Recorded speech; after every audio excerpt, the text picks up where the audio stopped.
لو ورقه لبراي خود ورقه بحديه ده حشوني وعدي بيو بيبو خمسة حسابك وده كنت سامي بدميه بدسيو قردنا عذاب يوم شيري بريداي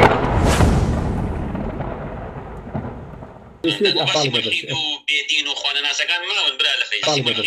بيدين وخوانا ناسكان ملون برا لفيسبوك جوبرن لم نهينيا كاشرايك كل ام نهينيا بس بزانن كي ام الحيداني دروس كل ماكوان كريم كي اماني ناسان بخلكي ماكوان كريم بو لبر اوي ماكوان كريم ناني لناو روني ام الحيدانا بو هاي سابرسي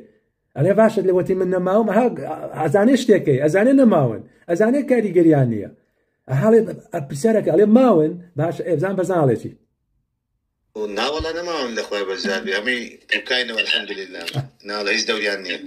ها سيدي كامبران امني هنيك تان بو اشكراكا اوي كوا ام كومل نخوشه بناي ملحدوا هنا سر شاشو ناساندني بخلقي بشوازي قشي خوان هبون هنيك بس اوي كناساندني زياتر واوي ك بهوي امانه وكاي هنا سر شاشه بساعات يك دنيا كفر وسكاياتي كانوا بحساب دي بيتك او مناقشتك او ناني كوتروني امانه ما كان كريم بو ما كان كريم كسي زيرك بو جلاندني عاطفي خلقي خلق بليتونالي بمشرك وبمسلمان وبغير مسلمان والرقي كمال كسي بيروشني ملحده چونك لا ام بنا ملحده كردانه واتا حتى باخلاق تربي حتى بيروش تربي تو زياتر ملحدري ابدا نصرانيه كي جولك رقي لما ابيش نصرانيك ابي نكتبك كلامي الله تعالى برم نكتبك نقطه قراني بيروز اسوتيني بي ناخوشه ابي نستو كاتب الله غير بي ناخوشه بويا ما كون زور زيرك انا هات زاني او فراغا كسنيه بريكاته وهات سودي بيني لاطفي خلقي وناني خوي كوتا او ناني ما كون لروني ملحده كان هاي وتبوخو بناو بانكردنو بو برجوندي خوي وها ببي بالرقم اهات ام الحيدانه بدا ورقات حداك من دورقه دم ما كون كلمه بعد بدي بيتم بقى يعني بتحداوا أيوة الله تعالى لسورة نساء آيات صوت لا فرمي وقد نزل عليكم في الكتاب أن إذا سمعتم آيات الله يكفر بها ويستهزأ بها فلا تقعدوا معهم حتى يخوضوا في حديث غيره إنكم إذا مثلهم إن الله جامع المنافقين والكافرين في جهنم جميعا كاتيك لشنك ابن جوبستان بن كاتكاني الله رتكريته وياسو كاتي بيكري الله تعالى فرمي فلا تقعدوا معهم نكن لقال انا دانشن نكن نهائي هتاوكو باسك اغورن اگر باسك غورا اساي اگر بردوام بنو اوان سكاتيان بدين كرد وتوش لقال انا دانشتي او وكو اوان ودواي والله تعالى فرمي الله تعالى منافقو كافركان لنا اغري دوز خاكو كاتو بابشي نسال ام فيديوي ما كوان بو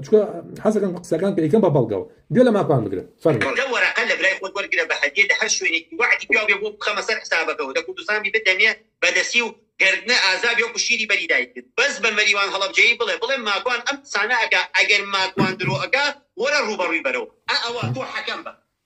بوي اماده دورقه بدا بهاتي ومتشيكي بين روشتي بكسكاري وكو مريوان هلب جاي باشا بس بو اوي بينا تسر شاشه روبروي بيتا ويا خلقش عطفي زولي ما كوان برديوا بشيري اسلام ما كوان ملحد كان رسواكا دورقه بيتي دورقه بيبه ملحدك جنوب الله تعالى با دورقه يديتي بس بو اوي خوتي بيبناو بانكي بخات في خوا خلقنا بيركنوا